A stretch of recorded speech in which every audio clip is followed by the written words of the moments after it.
नमस्कार मंडळी, तुमचे पुन्हा एकदा खूप खूप स्वागत आहे एका नवीन व्हिडिओमध्ये. तर आज आपण उकळत्या पाण्यामध्ये दही घालून संध्याकाळसाठी परफेक्ट असा नाश्ता तयार करणार आहोत. त्यासाठी आपल्याला कढईमध्ये 1 कप एवढं पाणी घ्यायचं आहे आणि त्यामध्ये चवीनुसार थोडं मीठ घालून घ्यायचं आहे आणि तसेच थोडं तेल घालून घ्यायचं आहे. अगदी अर्धी पळी एवढं यामध्ये आपल्याला तेल घालून घ्यायचं आहे. आता यानंतर पाण्याला एकदम छान उकळ आल्यानंतर आपल्याला यामध्ये अर्धा कप एवढं दही घालून घ्यायचं आहे. तसेच या रेसिपीमध्ये आपल्याला एकूण 3 टप्पे आहेत. ते आपण 3 टप्पे कसे आणि कोणते आहेत ते बघून घेऊया. अर्धा कप दही घातल्यानंतर त्याला छान उकळ आला पाहिजे आणि त्यानंतर आता या ठिकाणी आपल्याला गॅस मीडियम ठेवायचा आहे उकळ येईपर्यंत. आणि पाण्याला छान उकळ आली की मग आपल्याला गॅस हा स्लो करून घ्यायचा आहे. गॅस स्लो करून झाल्यानंतर या ठिकाणी आपण 1 कपाला थोडासा कमी एवढा मी या ठिकाणी रवा घेतलेला आहे, तो यामध्ये घालून घ्यायचा. रवा बारीक असला तरी चालणार आहे आणि जाडा असेल तरी चालणार आहे. मी या ठिकाणी शिराला ज्याप्रमाणे रवा वापरतात त्याप्रमाणे या ठिकाणी मी जाडा रवा वापरलेला आहे. फक्त रवा जेव्हा जाडा किंवा बारीक असेल तर पाण्याच्या प्रमाणामध्ये थोडं कमी जास्तपणा होऊ शकतो. आता ज्याप्रमाणे आपण भाकरीच्या पिठाची उकड घेतो त्याचप्रमाणे आपल्याला येथे रव्याची उकड घ्यायची आहे. तर मी हे लाटणीच्या साह्याने व्यवस्थित असं मिक्स करून घेतलंय. लाटणीला लागलेला रवा काढून घेऊया आणि यावर एक 5 ते 10 मिनिटं झाकण ठेवून घेऊया.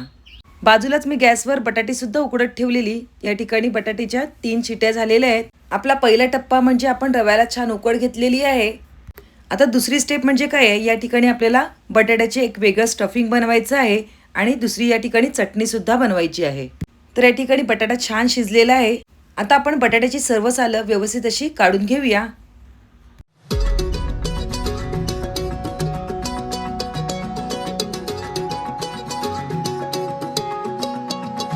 दोन्हीही बटाटी सोलून झालेली आहेत. यातील अर्धा बटाटा आपण बाजूला काढून देऊया.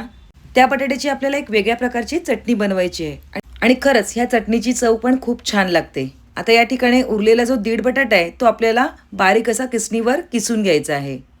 तर या ठिकाणी आपला बटाटा सुद्धा व्यवस्थित असा किसून झालेला आहे. आता या ठिकाणी किसून झालेल्या बटाट्यामध्ये आपल्याला काही बेसिक मसाले घालून घ्यायचे आहेत. तर आपण त्यामध्ये आपल्या आवडीनुसार लाल तिखट घालून घ्यायचे आहे आणि तसेच पाव चमचा एवढी जिरा पावडर घालून घ्यायची आहे आणि तसेच पाव चमचा एवढी धणा पावडर सुद्धा घालून घ्यायची आहे. आणि हे बॅटर आपल्याला अजून चटपटीत बनवण्यासाठी मी या ठिकाणी 1 चमचा एवढी आमचूर पावडर सुद्धा घालून घेतलेली आहे. अर्धा चमचा एवढा गरम मसाला घालून घेतलेला आहे आणि तसेच 1 चमचा एवढी चिली फ्लेक्स घालून घेतलेली आहे. बारीक चिरलेली कोथिंबीर घालून घेऊया. तसेच बारीक चिरलेली हिरवी मिरची सुद्धा घालून घ्यायची आहे आणि चवीपुरतं मीठ घालून घ्यायचं आहे. आता हे सर्व बॅटर आपल्याला हाताच्या साह्याने व्यवस्थित असं मिक्स करून घ्यायचं आहे. खरंच आगळीवेगळी आणि एकदम भन्नाट रेसिपी आहे आणि संध्याकाळच्या नाश्त्याला एकदम परफेक्ट अशी ही रेसिपी आहे. सर्व बॅटर एकदम व्यवस्थित एकत्रित एकजीव करून घेऊया. आता या ठिकाणी सगळं बॅटर एकदम व्यवस्थित मिक्स झालेलं आहे. सर्व बॅटर एकदम व्यवस्थित मिक्स झाल्यानंतर आपल्याला याचे छोटे छोटे गोळे करून घ्यायचे आहेत. तर आपण याचे छोटे छोटे होतील याप्रमाणे गोळे करून घेऊया. मुलांना नेहमी नाश्त्यासाठी काही ना काहीतरी वेगळे डिशेस पाहिजे असतात आणि ही जर का रेसिपी तुम्ही तुमच्या मुलांना किंवा मोठ्या माणसांना सुद्धा दिलीत ना तर खरंच खूपच छान ही रेसिपी तयार होते आणि चवीला सुद्धा खूप भन्नाट लागते. आता मी या ठिकाणी 5 ते 6 दंडगोलाकार असे आकार करून घेतलेले आहेत. आता आपण आपला उकड घेतलेला रवा बघून घेऊया. तो खूप छान फुललेला आहे. आता त्यामध्ये आपल्याला बारीक चिरलेली थोडी कोथिंबीर घालून घ्यायची आहे आणि अर्धा ते 1 चमचा एवढं चिली फ्लेक्स घालून घ्यायचं आहे. मीठ तर आपण अगोदरच घातलेलं आहे. आता हे आपल्याला ज्याप्रमाणे आपण भाकरीचं पीठ मळतो त्याप्रमाणे एकदम छान असं मळून घ्यायचं आहे. मध्ये मध्ये ज्याप्रमाणे आपण पिठाला पाण्याचा हात घेतो त्याप्रमाणे थोडा आपल्याला पाण्याचा हात इथे घ्यायचा आहे आणि व्यवस्थित असं आपल्याला याचं पीठ मळून घ्यायचं आहे. मुलांना काही बाहेरच्या गोष्टी देण्यापेक्षा तुम्ही अशा प्रकारे जर घरी बनवलात ना नक्कीच त्यांना सुद्धा खूप ही डिश आवडणार आहे. तर या ठिकाणी आपलं मस्त असं पीठ मळून झालेलं आहे. आता या ठिकाणी आपले 2 स्टेप झालेले आहेत. एक तर आपलं बटाट्याचं बॅटर तयार झालेलं आहे आणि दुसरं म्हणजे आपलं पीठ छान मळून झालेलं आहे. आता तिसऱ्या स्टेपमध्ये आपल्याला चटणी बनवायची आहे. तर या ठिकाणी मी एक लहान साईजचा कांदा घेतलेला आहे. तो डायरेक्टली आपल्याला मिक्सरमध्ये कापून घ्यायचा आहे आणि तसेच त्यानंतर आपण जो अर्धा बटाटा कापून ठेवलेला तो सुद्धा यामध्ये घालून घ्यायचा आहे. आता यामध्ये आपल्याला 2 ते 3 हिरव्या मिरच्या घालून घ्यायच्या आहेत. थोडी कोथिंबीर घालून घेतलेली आहे. 4 ते 5 लसूण आणि अर्धा इंच एवढं आलं घालून घेतलेलं आहे. चवीपुरतं मीठ घालून घेऊया आणि मिक्सरला बारीक अशी चटणी वाटून घेऊया. वाव, येथे एकदम आपली छान अशी चटणी तयार झालेली आहे. आता ही चटणी आपण एका वाटीमध्ये काढून घ्यायची आहे आणि याला एकदम मस्त असा तडका द्यायचा आहे. मिक्सर धुवून होईल एवढं आपल्याला यामध्ये पाणी घालून घ्यायचं आहे, म्हणजेच मिक्सरमध्ये, आणि ते सुद्धा पाणी मी थोडं यामध्ये घालून घेतलेलं आहे. आता एका तडका पॅनमध्ये तेल गरम करून घ्यायचं आहे. त्यामध्ये अर्धा चमचा एवढं हिंग, थोडीशी राई आणि थोडं जिरं घालून घ्यायचं आहे. आणि दोन्ही छान तडतडले की त्यामध्ये आपल्याला लाल मिरची पावडर घालून घ्यायची आहे. तर या ठिकाणी अर्धा चमचा एवढी लाल मिरची पावडर घालून घेतलेली आहे आणि एक छोटा तुकडा एवढा लाल मिरचीचं घातलेलं आहे. सर्व बॅटर चमच्याच्या साहाय्याने व्यवस्थित असं ढवळून घेऊया आणि आपल्या ह्या चटणीला मस्तपैकी तडका दिलेला आहे. ही चटणी फ्रीजमध्ये 2 ते 4 दिवस एकदम व्यवस्थित अशी राहते. तसेच याची चव सुद्धा खूप छान लागते. नक्कीच तुम्ही एकदा ट्राय करून बघा. तसेच तुम्ही बेसनचे पकोडे बनवलेत किंवा अजून काही समोसे वगैरे बनवलेत ना, त्याबरोबर सुद्धा याची चटणी खूप छान लागते. आता आपण झाकून ठेवलेलं जे पीठ आहे ते अजून छान असं मुरलं गेलेलं आहे. आता अजून एक छोटी स्टेप आपल्याला या ठिकाणी करायची आहे. त्यासाठी आपल्याला पीठ पुन्हा एकदा छान असं मळून घेऊया. आणि पीठ छान मळून झाल्यानंतर या ठिकाणी आपल्याला त्यातला एक गोळा घ्यायचा आहे आणि हातावर व्यवस्थित असा मळून घ्यायचा आहे. ज्याप्रमाणे आपण मोदकासाठी गोळा घेतो त्याचप्रमाणे आपल्याला मोदकासारखा इथे गोळा घ्यायचा आहे, फक्त जरा लहान साईज घ्यायची आहे. आणि त्यानंतर आपण जे करून घेतलेले गोळे आहेत ते ह्यामध्ये भरून घ्यायचे आहेत.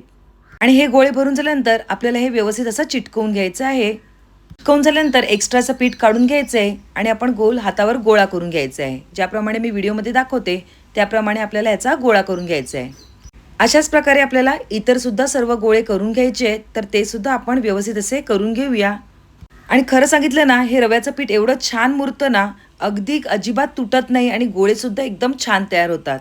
फक्त आपण तयार करून घेतलेलं जे बटाट्याचं बॅटर आहे ते ह्यामध्ये भरायचं आहे, एक्स्ट्राचं पीठ काढायचं आहे आणि फक्त आपल्याला गोल करून घ्यायचं आहे. ज्याप्रमाणे आपण कचोरी वळतो त्याप्रमाणे आपल्याला गोल करून घ्यायचं आहे.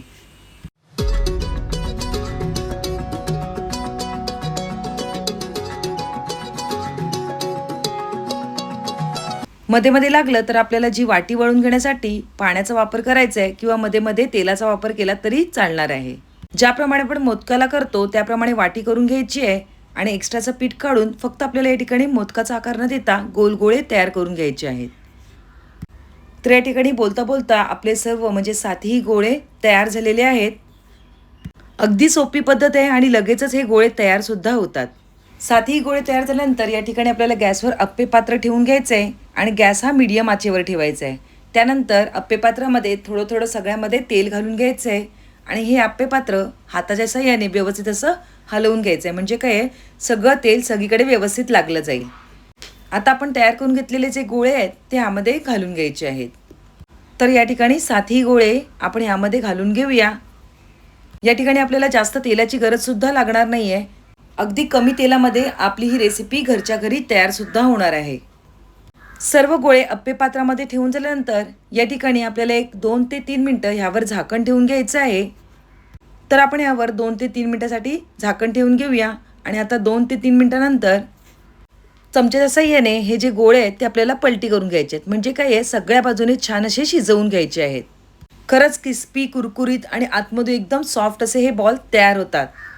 तर नक्कीच तुम्ही सुद्धा तुमच्या घरी अशा प्रकारे ही आगळी वेगळी नाश्त्याची पद्धत तयार करूनच बघा. आणि खरं सांगू ना, एकदा चव बघितल्यानंतर तुम्ही ही रेसिपी पुन्हा पुन्हा नक्कीच कराल, ही माझी 101% गॅरंटी आहे. आता पुन्हा थोडं थोडं तेल ह्यावर आपण घालून घ्यायचं आहे आणि पुन्हा त्यावर आपल्याला 1-2 मिनटं फक्त झाकण ठेवून घ्यायचं आहे. जर नाही ठेवलं तरी चालेल, पण जर झाकण ठेवलं तर अजून छान क्रिस्पीपणा येईल आणि सगळीकडून छान शिजले सुद्धा जातील. 1-2 मिनटं पुन्हा झाकण ठेवून घेतल्यानंतर आपल्याला हे पुन्हा गोळे पलटून घ्यायचे आहेत, म्हणजेच सगळीकडून छान असे आपल्याला क्रिस्पी बॉल तयार करून घ्यायचे आहेत. तर सर्व गोळे आपण एकदम छान असे पलटून घेऊया.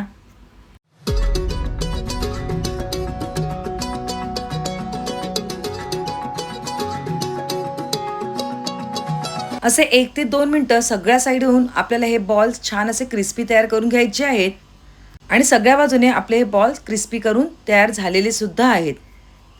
तयार झालेले बॉल्स आता आपल्याला एक एक करून डिशमध्ये काढून घ्यायचे आहेत. तर आपण हे सर्व बॉल्स एक एक करून काढून घेऊया. तर सगळे बॉल्स काढून झाल्यानंतर अशाच प्रकारे आपल्याला याच्यामध्ये आपली दुसरी बॅच सुद्धा व्यवस्थित अशी घालून घ्यायची आहे.